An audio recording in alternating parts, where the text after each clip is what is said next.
Pittsburgh Steelers fans, happy Friday evening. It is time to head into the Labor Day long weekend.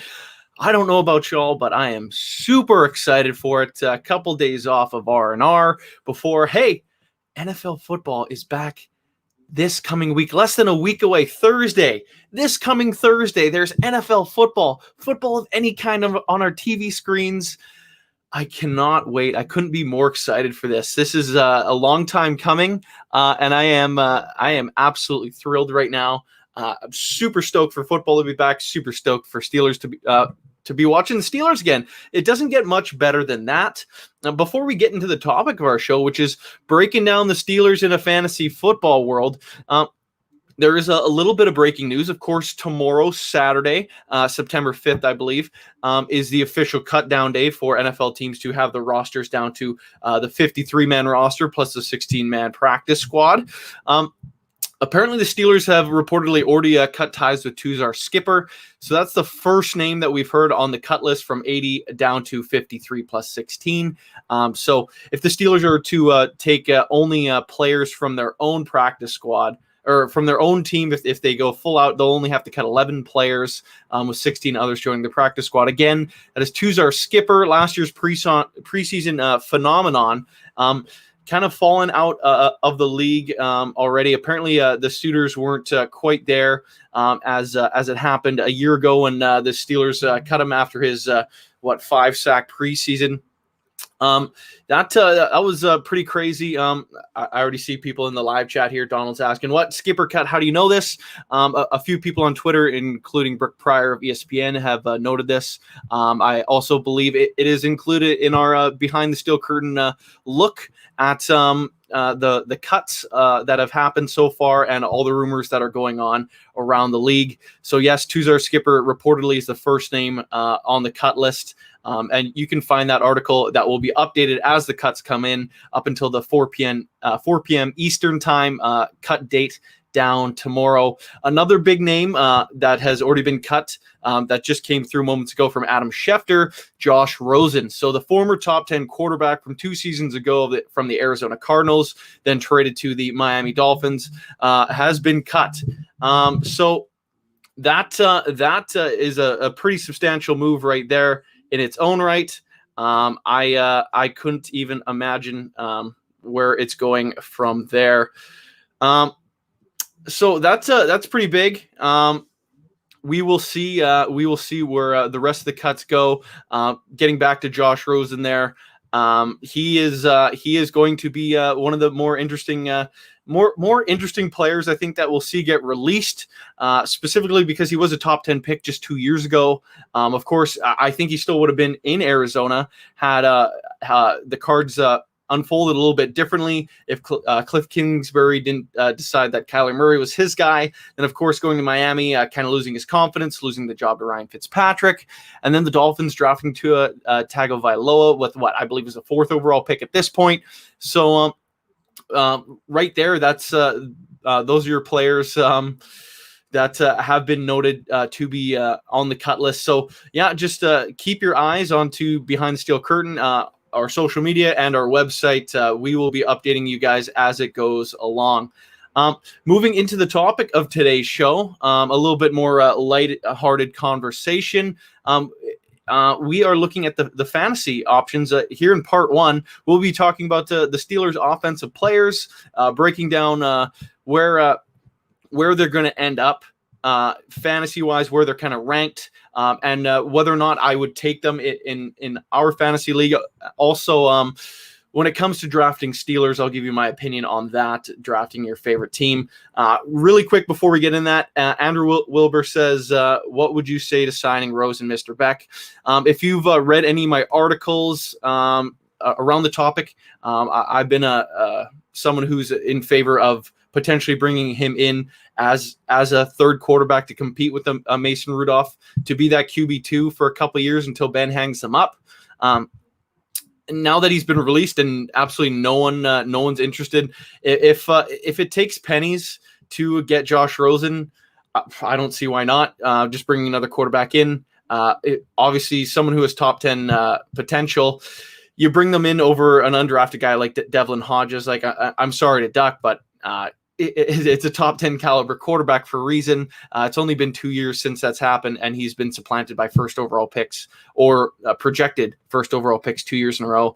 He's kind of gotten the short end of the stick. So if you could build Josh Rosen's confidence, I would totally be interested in that move. But again, I don't know if it's going to happen at this point. But moving along into fantasy, and we can even touch on the Steelers quarterback, Ben Roethlisberger, right off the top. It's going to be a really interesting year in fantasy football. I am someone who will always tell you to stay away and steer clear of taking quarterbacks with any of your top 5 picks, unless there's an absolutely special one that's waiting there at the top. You can just see from who the last season's quarterback one was, Lamar Jackson, obviously putting up those crazy rushing and passing numbers. He was the number 1 quarterback in fantasy football a year ago, and he was one of the last picks of the draft. So I would say, as always, steer clear, especially when you're picking with your heart. I know we all love Ben Roethlisberger, but right now he is being ranked as the quarterback 13, according to Yahoo. I don't think that's a fair rating in the grand scheme of things when it comes to ranking quarterbacks, but when it comes to fantasy football, it's probably a fair number just based on how many factors are going into this season around Ben Roethlisberger. We still haven't seen him throw a pass in a game yet, so it's really hard to come out here and say that Big Ben is the guy that is going to absolutely light the world on fire and change your season for you. He's potentially someone that if he is on your roster, he could have a big week 1, and you could flip him for something super high if a quarterback gets injured, because he is someone that I've already seen in my own personal fantasy leagues not get drafted till the later rounds when guys are getting looking for QB2s if they so choose to have one on their roster. Me personally, I try to steer clear of having any extra quarterbacks or tight ends laying around. So if that's something you look at in your fantasy leagues, you can always load up a little bit more at receiver and at running back if you just kind of wait on those spots.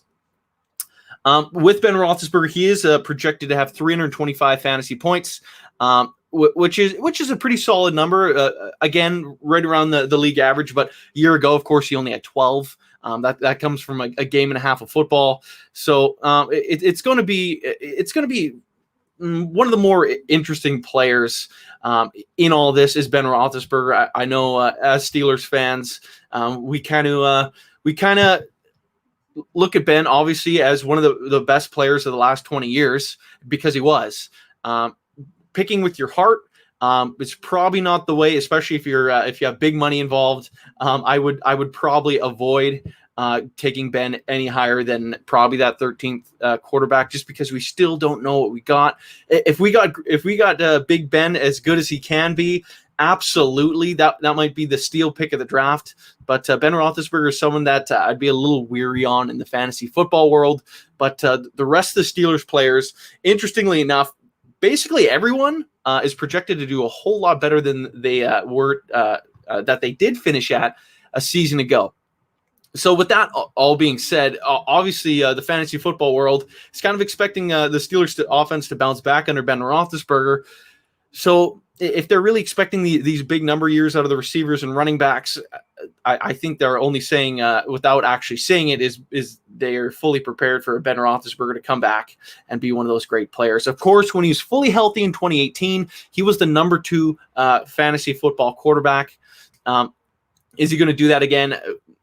Time will tell. I'm not holding my breath on it, but he is going to be one of those more interesting guys, like I said earlier. Someone that you probably start your year as QB2 with, and then if he lights it up, then you can absolutely slot him in. The Steelers running backs, on the other hand, it's a very interesting spot depending on how teams do things. James Conner, namely, at the top. If he can have a healthy season, he is one of the most high ranked, or he is the highest ranked Pittsburgh Steeler in all of fantasy football. Of course, running backs are super important when it comes to the game. There's only 32 of them across the NFL that are starters. Of course, there's a lot of running backs by committees, but when it comes to guys at the very tippy top, that are workhorse backs. James Conner is still one of those guys. And if any of these rumors out of training camp are to be believed, James Conner will be that guy again. He's currently ranked as RB 15, which I know sounds really low, but in the fantasy world, that's still making him a mid-second round pick, just below the premier wide receivers and the running backs that have showed that they can be healthy or absolute game changers like Christian McCaffrey, Saquon Barkley, et cetera, et cetera. A year ago, he only had 139 fantasy points, but he's projected for 252. All this, again, according to Yahoo. James Conner, he absolutely could be something special this year in the fantasy world, just because I think a lot of people are kind of looking into that situation where he was injured a lot last year and missed some time, and he's missed time every single season of his career. If you can get a healthy 16 games out of James Conner, and he's the workhorse back, if you get him in the third round, look out, you are probably winning your fantasy league. When I won my latest league back in 2018, James Conner was just a pickup because of Le'Veon Bell's whole situation holding out. And he absolutely went off that year, of course, his one Pro Bowl year, and helped me win a league championship. So finding guys like that are great value, especially like James Conner, is something I totally look into. With other running backs on the roster, because, of course, there might be more of a committee approach. Oddly enough, Benny Snell isn't the second highest ranked running back. In terms of rankings, he's ranked to be the number 58 player in the fantasy football world. But right now, he is actually only projected to have 57 fantasy points, which is quite a few less than Anthony McFarland, actually, who's the 71st ranked running back, but he is 93rd, or he's projected to have 93 points, rather. So when it comes to taking a backup Steelers running back, it's going to be it's one of those things where I personally don't know if I do it, because I know there's a whole lot of other teams that run the running backs by committee, and they actually stick to that. When it comes to the Steelers, they may say it, but James Conner's still going to they're really going to run the wheels off of him until he kind of falls off the cliff. So that's kind of what I'm looking at out of the running back spot. I am definitely higher on James Conner than I think some people will be, and some shows will flat out tell you he's a first round pick again. If you get 16 games out of James Conner, I agree. He hasn't proved that he can do that yet, so I'm hesitating to take him any higher than that mid-second round, depending how many teams are in your league, in that kind of 25-ish pick range. If you're getting him in the 30s, absolute steal, and you are set up very well for your fantasy football team moving into the future. Interesting tidbit with James Conner too. He is ranked, I believe, 12 spots higher than Le'Veon Bell. That's a bit of a disaster there for the former Steelers running back. There are reports out of camp that Frank Gore might even be running back number 1 in New York starting day one. So that's going to be something to follow moving into the first week of the season, which, again, I cannot repeat enough, is only a week away, and I cannot wait. Kicking it back to Benny Snell and Anthony McFarland, though, if I had to pick one, I think I'm still going with Benny Snell, because he's going to be your touchdown. What's the word? The vulture. There it is. Your touchdown vulture, because he is the short yardage running back, and he proved to be that a season ago. He got a lot of those 3rd and 1 carries, and he's looked really good in camp so far. Just reading what the Steelers have been putting out, so I would only assume he might be stealing those touchdowns, LeGarrette Blount style. If you remember him in his second stint with the Patriots, he stole a ton of touchdowns away from the running backs at the top of their roster, and kind of frightened people from even picking guys that were throughout that depth chart. So if Benny Snell is that touchdown vulture, it might decrease the value of James Conner, but again, only time will tell on that one. So I'd probably wait on that, but you will see both of these guys available rather. When your draft's concluded. If you have a 12-team league, someone might have one or either of them super late. But if you need to take a running back in a pinch, those guys should be available. The Steelers wide receivers This is where things get interesting, and a spot where I could see all four of their core four really getting selected. Of course, the guy at the top, Juju Smith-Schuster, a season ago, only making it through, I believe, 9 games. He battled injury. He battled having a 4-string quarterback as a starter. And he really had a better season than I think some of us really kind of give him credit for, considering this situation. That, like, I'm totally saying he should bounce back with Ben Roethlisberger back.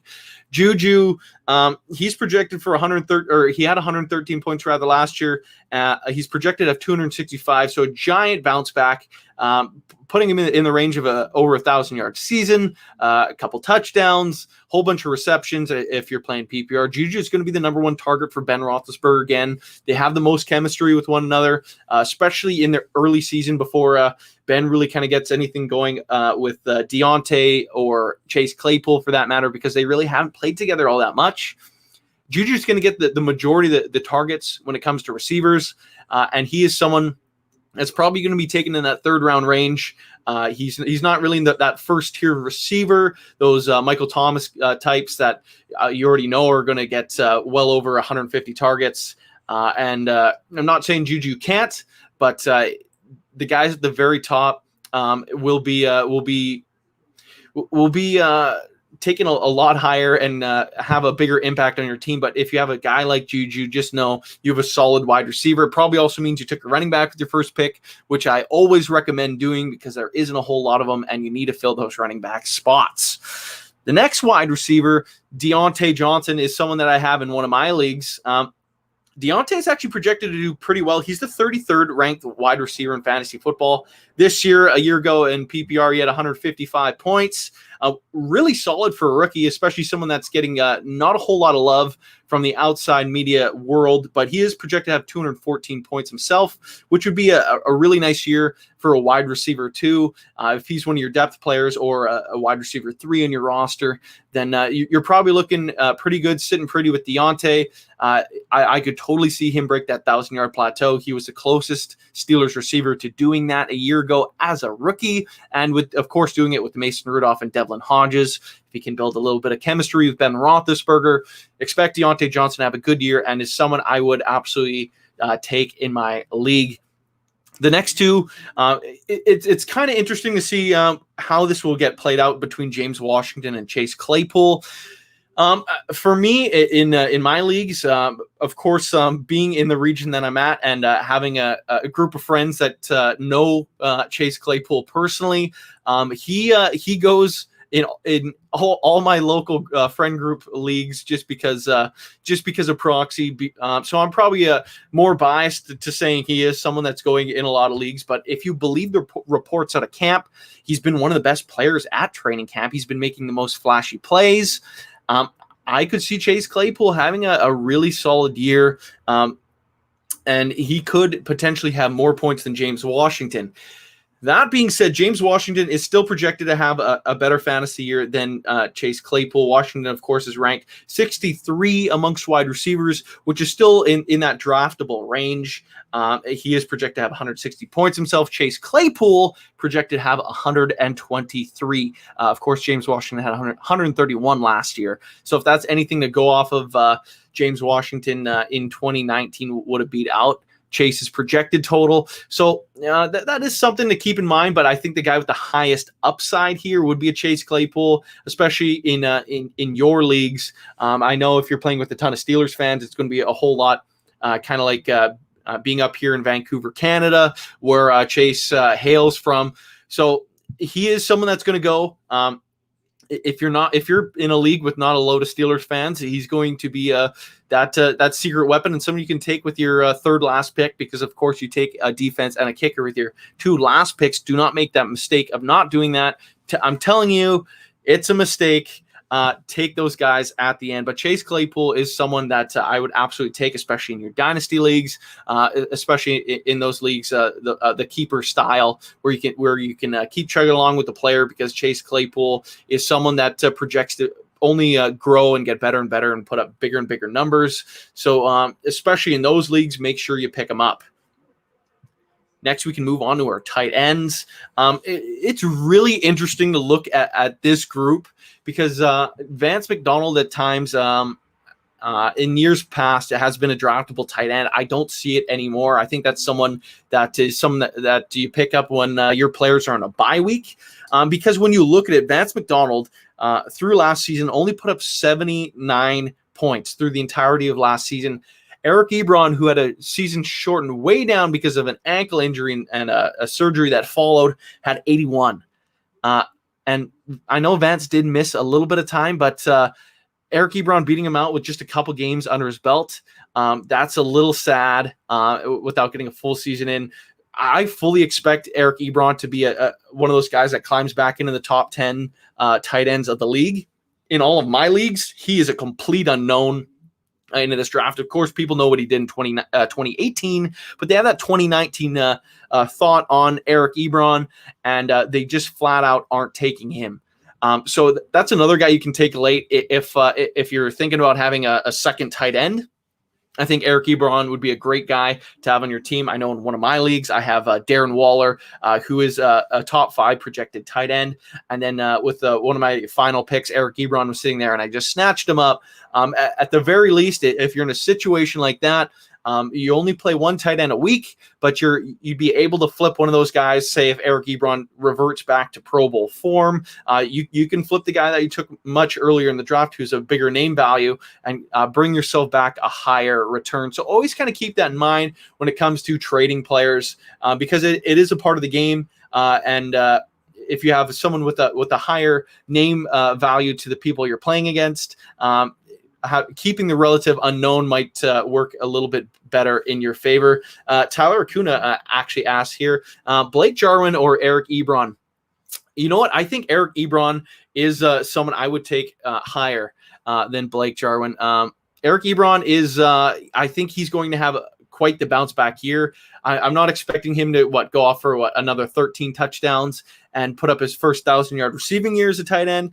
I'm not expecting that in the slightest, but I do think he will kind of return to a more favorable form with the Steelers and with Ben Roethlisberger as his quarterback.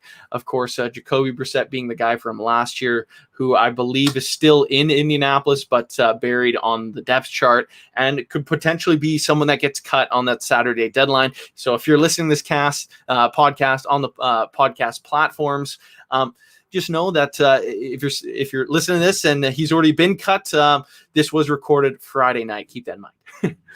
The last two spots I really want to quickly touch on is the defense and kicker. Of course, that being Chris Boswell. Steelers defense in all of fantasy football is the number 2 ranked unit this year, unsurprisingly, only behind the San Francisco 49ers.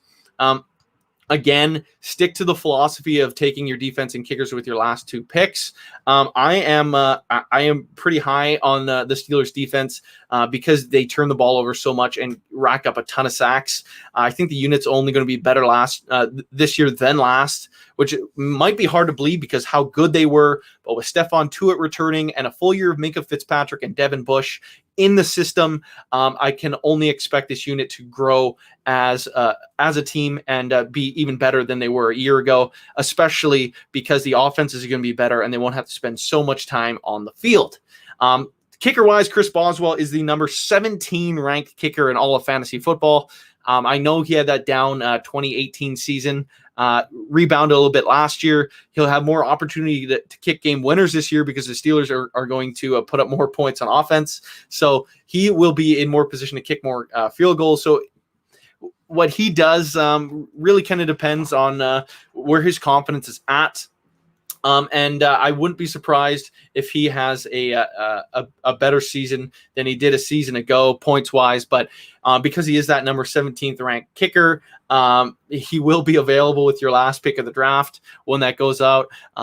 If you want to take a Steelers player, kickers don't really matter too much unless you're getting a Justin Tucker type who you know is a Mr. Automatic and getting you those giant 5-point plays from kicking 51-plus yard kicks. that's the only guy that you might reach on a little bit sooner, but I would stay weary. When it comes to taking a kicker, though, I would, and you're a Steelers fan, at least you get to watch him play when you're watching those Steelers games each and every week, and you can cheer for him no matter what, because there's nothing worse than having the Ravens kicker going up against the Steelers. They're down by 3 points, and you're down by 3 points in your fantasy league, and you're kind of hoping for it to go through and miss at the same time. When you're playing with Steelers players, it feels extra good when they ball out and do something special for you. Before we flip over to part 2, I just want to also say, when you are picking players of your favorite team, you have to be completely fine with letting them go, because that is the name of the game. And I know in years past I've taken Steelers players that got injured, and I was just way more likely to hold on to them because they were on my team. And I figured 4 weeks is 4 weeks. It can sit on my bench, but that just clogs up a spot, especially if you don't have an injured reserve spot in your league. Just be willing to cut your losses when it comes to our players. Fantasy football. No one's going to question your fanhood if you're picking up the best players and you're not afraid to cut players from your favorite team. So if you are taking a Chase Claypool, and he is someone that doesn't start out as hot as some of us would expect, or are expecting rather, don't be afraid to cut him in favor for James Washington or say a Miles Boykin from Baltimore. If he were to go off, if that happens and you have the opportunity to pick up a better player that's getting more targets, I think that's something you have to consider every single time. It's just better for your team and makes you more likely to win your fantasy league. So sometimes don't pick with your heart. You got to use your brain, especially when those big cash prizes are on the line.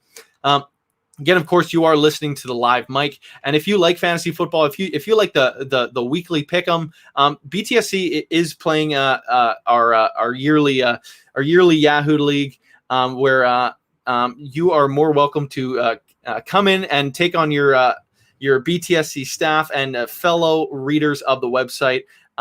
There is the Marquise Pouncey signed football up on the line. More details to get in on our league are up on behindthesteelcurtain.com. So by all means, head over there and get into the league. Again, you're listening to the live mic. I am Deputy Editor Michael Beck of behindthesteelcurtain.com. So for part 2 today, I wanted to chat about the rest of the AFC North and how their fantasy football as a whole projects as top 100 players. Again, repeating myself, I am Michael Beck of BehindTheSteelCurtain.com. We're hanging out, having fun. If you didn't listen to part 1 yet, make sure to go back after this and listen to specifically breaking down the Steelers players in a fantasy football sense. In this part, we are looking at the rest of the AFC North, breaking it down, the top 100, or the guys that are cracking the top 100 fantasy picks throughout the league, from Baltimore, Cincinnati, Cleveland, and again, of course, we'll touch on those Steelers players that we broke down more in depth in part 1. When it comes to these guys, I figured we'd look at this league, this division rather, a little more closely than rather just breaking down the top 40 players or whatever you might be getting from some sort of other podcast, because you are getting that everywhere. When it comes to our division, I definitely am less likely to steer clear of the divisional players, which honestly it isn't a good game plan when it comes to looking for guys for your team.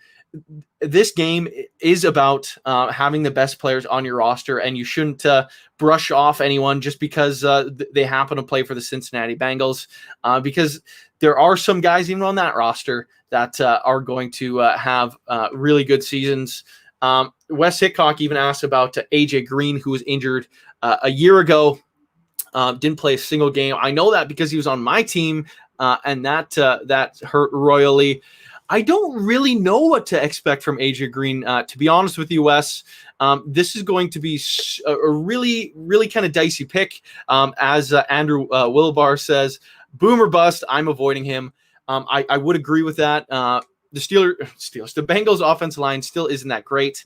Of course, they have the return of Jonah Williams, the former number 11 pick from the 2019 draft out of Alabama. That offensive line, though, still isn't great. Jonah, of course, tore his ACL, I believe, a year ago, keeping out for the season. So who knows if he even gets back to the heights he was when he's coming out of Bama. When it comes to AJ Green, I don't really know what's going on with that ankle injury, because all season long last year, everyone's like, oh, he's a week away. He's a week away. He's a week away, week away, week away. Repeat that 16 times because he didn't play a single game. Sometimes he was warming up pregame, and you're like, oh, finally, this is the week that he's coming in, but it never happened. So who knows what's really going on with that ankle. I would steer clear of one AJ Green. I think there's other targets like one Tyler Boyd that I'd be more interested in off the Bengals roster. But the number one player in the AFC North, ranked by Yahoo.com, is one Joe Mixon. So it is a Bengal topping the AFC North fantasy football rankings. Joe Mixon, of course, also just signed that mega contract, locking him into Cincinnati. I think when you combine it with his picks, with his contract rookie deal, rather, I think he's tied in there for another 5 seasons. So Joe Mixon is someone you're going to see a lot in those black and orange stripes. He is at the top of the list for a reason, because he really was their entire offense a year ago. And he obviously, with a rookie quarterback, you kind of want to work your running backs a lot, just kind of give him some rest. Burrow, that is, and Joe Mixon is someone that catches a ton of passes out of the backfield, and he is a game-changing player. And when it comes to your fantasy league, you just know he's going to get a ton of touches. So he is someone that you should absolutely consider having on your team. Number 13 in the entire fantasy football ranking world is one Mr. Nick Chubb, the Cleveland running back. He is someone that I've been seeing going in the top 5 of fantasy leagues. I think Nick Chubb is someone that you should take that highly. I don't really I'm too worried about Kareem Hunt stealing his carries in the slightest. He is the focal point of that offense. He fits in the best when it comes to those players, because, of course, Odell Beckham and Jarvis Landry are still there. Those guys are still great players, don't get me wrong, but they do not fit the Cleveland Browns system. So Nick Chubb, by all means, is going to be the focal point of this offense. I think Austin Hooper is also going to have a fantastic season, and a tight end you should consider. He isn't on the top 100 players of the AFC North in fantasy football, but he is one of those tight ends that, again, ranked super high in the top 5 of tight ends. But I don't know necessarily if he's someone that you're taking as high as a George Kittle or Travis Kelce, who truly have the offense filtered through them. Number 3 in the AFC North rankings is James Conner, which is a huge kind of vote of confidence to him, and how the fantasy world kind of he would be higher if he was healthier, might I add, but they're still looking upon him to be a workhorse running back, and of course being ranked as a 23rd overall player across all of fantasy football makes me a little more likely to draft him in my league, because he really is going to be that workhorse. He's going to get a ton of passes out of the backfield. He's going to get a ton of catches and a ton of rushing attempts. Of course, we touched on James Conner a whole lot more in part 1, so catch that for more on James Conner. Number 4, interestingly enough, is one Lamar Jackson, the Baltimore Ravens quarterback. Of course, he was leading the way for that potent Ravens rushing attack a year ago, that kind of high-flying offense that they had. I don't know if he'll necessarily reach the heights that he did last year, because that was a truly special season. Baltimore's missing Marshall Yanda. I guess his offense really kind of revolves around what you're getting out of J.K. Dobbins behind Mark Ingram, and then also what Hollywood Brown gives you. Of course, we already know what you're getting out of Mark Andrews, but Lamar Jackson is still someone I would probably tend to lean away from, because of his value isn't as spectacular as it was a year ago. He'll probably be a top 5 player in when it comes to quarterbacks again this year, just based on him running the ball and how much rushing points are valued over passing yardage. And if he continues to break 1,000 rushing yards a year, then he is someone that is absolutely one of those quarterbacks that you're going to see get taken in the top 3 rounds. I'm still kind of hesitant to take a quarterback that high, but if you already have your running backs loaded up and too many people are kind of avoiding the wide receivers and there's a ton of depth there, then by all means you can take a Lamar Jackson type. Behind him, immediately spot number 32 is one Odell Beckham Jr. Of course, he is a guy that has 100-catch potential, but again, his quarterback is Baker Mayfield, and he's in a system that he really doesn't fit all that well. Of course, it is a new offense this year, and it might be molded a little more to his strengths, but Odell fit a whole lot more in New York than he does in Cleveland. He's still one of those kind of all-time receivers. By all-time, I mean he's one of the best receivers in the league right now to this day, but he's another guy that I'm definitely taking, but I don't know how high the value is for me. I don't really know if you want to have him as a top 3 round pick, but Odell is someone that you should still take some value in if he's there in the 4th rounds or later. Juju Smith-Schuster is the next up in the AFC North here at spot number 37. Of course, we broke him down more, but Juju is primed to have a big season this year. I don't think he reaches that 1,400-yard, 7-touchdown season that he did in 2018, but I don't think 1,200 yards is out of the realm of possibility and putting up around 5-ish touchdowns for himself. So I think they absolutely should lean heavily towards Juju Smith-Schuster in the passing game, and someone that, again, like I said earlier, if you can get him in more of a later round, I would absolutely look into having Juju on my team. I would absolutely gobble that up just because we know that he has the chemistry with one Benjamin Todd Roethlisberger. Next up at spot number 38 is one Mr. Mark Ingram out of Baltimore.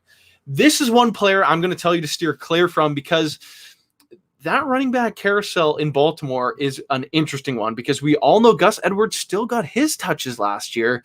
Then they go out and draft J.K. Dobbins, who potentially could be the best running back from the 2020 class. So what does that mean for one Mr. Mark Ingram? Because there are 3 quality running backs in that roster. Lamar Jackson's going to demand rushing yards.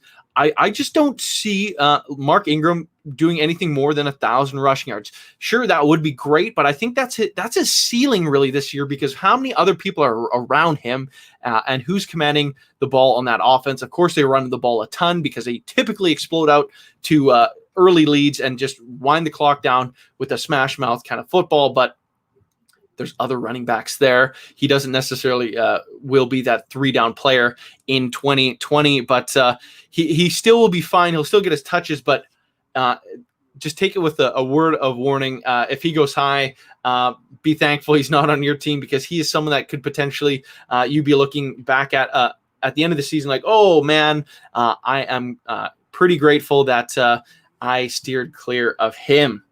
The next on this list is another Baltimore Raven by the name of one Mr. Mark Andrews. I am not steering clear of Mark Andrews. I think he is probably the most deadly weapon outside of Lamar Jackson in Baltimore. He is a fantastic tight end option.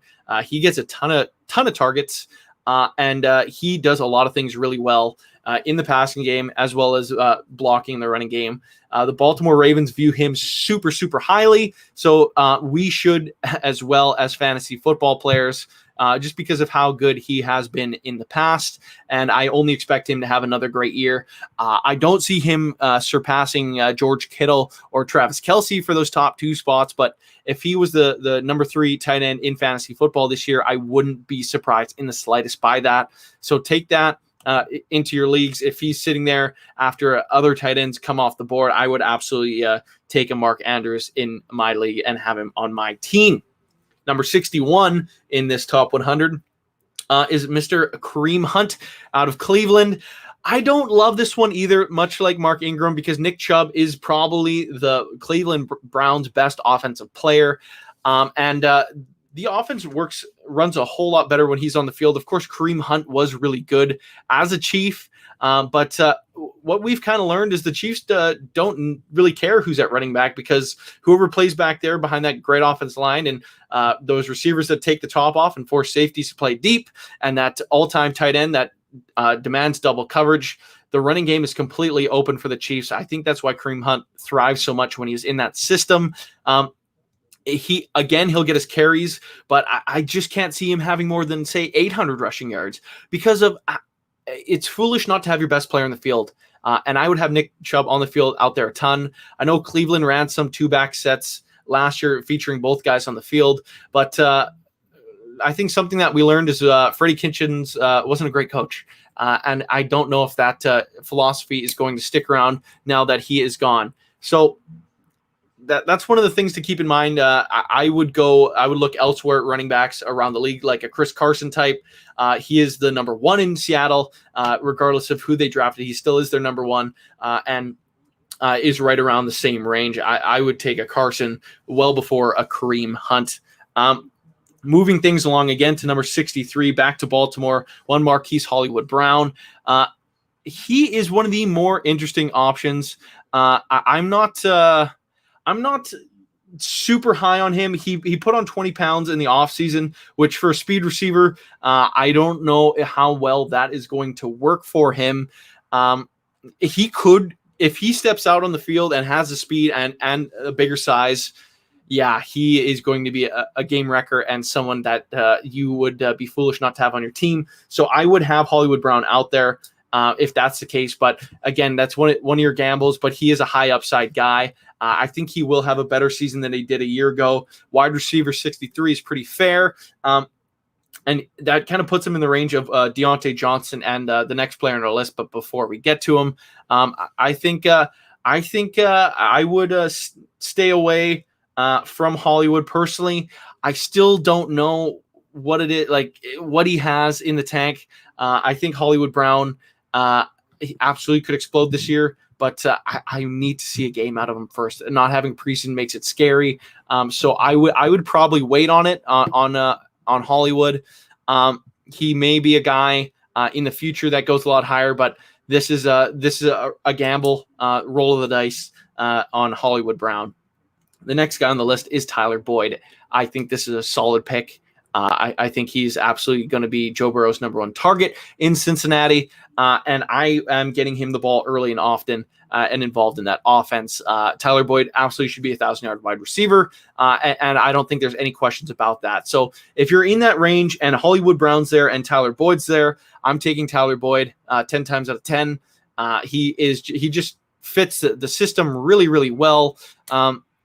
And I just have more faith in him as a receiver than I do Hollywood Brown right now. That could change. Hollywood Brown has the potential to have a better statistical season, but he also has a much higher likelihood of having a much lower floor. At least you know what you're getting out of Tyler Boyd, and it should be 1,000 yard season consistently if he stays healthy. So look for that.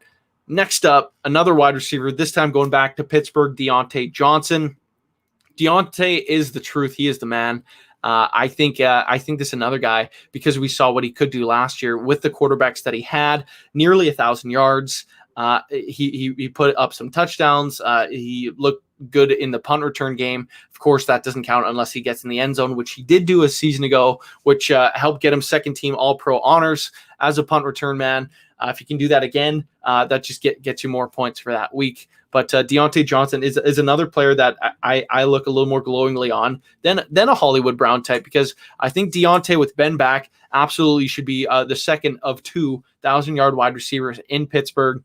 Deontay, I absolutely can see him floating around 1,100 yards and 5-ish touchdowns. I just kind of expect that to have happen. I wouldn't, and I should say I'm not afraid at all of drafting him in that spot. In fact, I would probably be more likely to take him a little bit higher than his 79th overall rank projection. I think Deontay is going to be a guy that you'd love to have as your wide receiver 2 or wide receiver 3 option. And one of the Steelers that I am absolutely going to try to have in all of my leagues. We got 3 more players here to go through. Number 84 is J.K. Dobbins. Much like Mark Ingram, I don't know what you're going to get out of him, but if it is in your dynasty leagues and your keeper leagues, absolutely 100% have J.K. Dobbins on your team.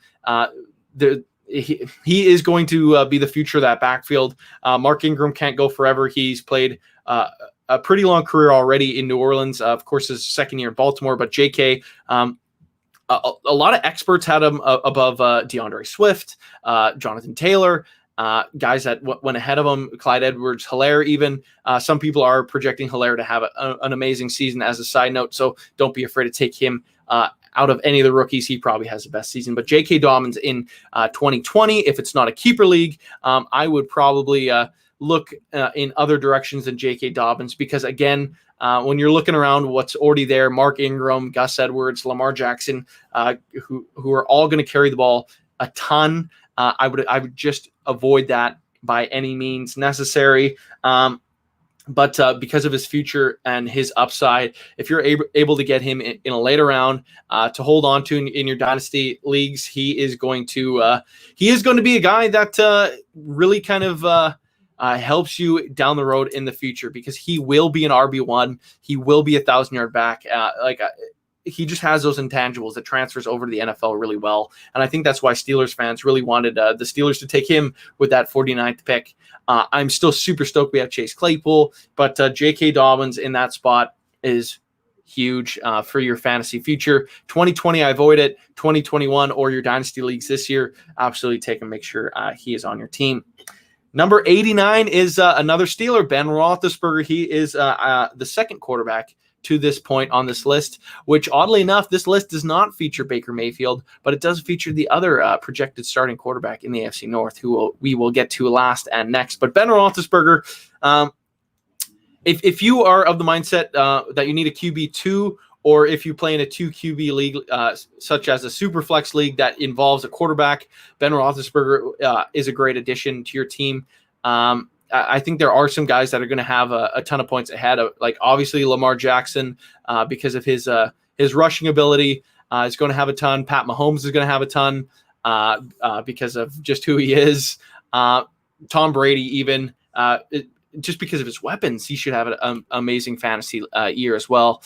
There's a load of other quarterbacks that even as a Steelers fan, you're like, all right, like I understand it. Aaron Rodgers. Consistently a top 3 fantasy quarterback. He doesn't throw picks. But Ben's a gunslinger, and that's one of the reasons why people try to avoid him, because he will throw those interceptions that get you negative points. He does get sacked. He does fumble the ball. So he loses points. Like you win by the Ben, you lose by the Ben. That's going to be probably the motto of this 2020 Pittsburgh Steelers team, if I'm being honest. And if he's on your fantasy football team, it's probably the same thing. He could shred a team for 6 touchdowns one week, then throw 3 picks and have a dud the next week against a lesser opponent, because it's happened in the past. I love Ben. I'm so stoked he's our quarterback. I'm excited for him to be back this year. I think he can lead this team to a Super Bowl, but as a fantasy football option, I don't know if I'm doing anything more than having him as my QB2. He could absolutely explode in week 1 if that's the case, and then you might be able to use him as a chip in the trade game. Lastly, number 92 is one Joe Burrow. Yes, he is ranked pretty high in this fantasy football world. And I honestly don't see this at all. I'm avoiding him. Again, Dynasty Keeper Leagues, rookies are huge. But Joe is coming into a really kind of shaky kind of spot. I don't love the Bengals for him. I think they could absolutely ruin him, just shoot his confidence. Of course, he has Mixon behind him, but they don't have a great O-line. You don't know what you have in A.J. Green again. I think Tyler Boyd's solid, but like, again, what do you have there? Their tight ends, it's still not jumping out on paper when you look at this roster, especially offensively. And because of how poor their defense is, their offense is going to be facing a lot of deficits and have to be forced to throw the ball down the field a whole lot more. And in a conference with such great defensive backs, I could see Joe Burrow throwing a ton of picks this year, which is something he's not used to. And he's also not used to losing games, which, of course, you want winners in your organization. But when you have someone who doesn't know how to lose, and he's on a team that's probably going to lose 12 games this year, I don't think that's going to bode well for either side whatsoever. That being said, Joe Burrow, he potentially could lose his starting job to not Joe Burrow, rather Baker Mayfield being the other quarterback. That's who I want to touch on. Baker Mayfield could be losing his starting job to Case Keenum some point this year.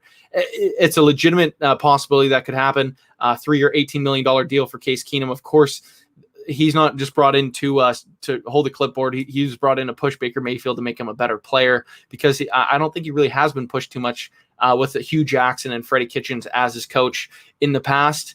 And if he comes out and isn't great with the team that loaded up its offensive line, has those two big time wide receivers, Nick Chubb and Kareem Hunt in the backfield, and Austin Hooper at tight end, he absolutely could be relegated to the bench. So don't by any means do not take Baker Mayfield unless you're playing a super flex 2 quarterback league and you have to just to have that extra spot, because again, there's only 32 starting quarterbacks in the NFL. So I avoid the other guy at all costs. That being said, I think it's time to wind up this show here. Great talking to you guys as always. I'll be back next Wednesday for a brand new show, Know Your Enemy. Super excited for that. I'll be joined as always by Jeffrey Benedict and a special guest from the New York Giants side. We will be breaking down the Giants.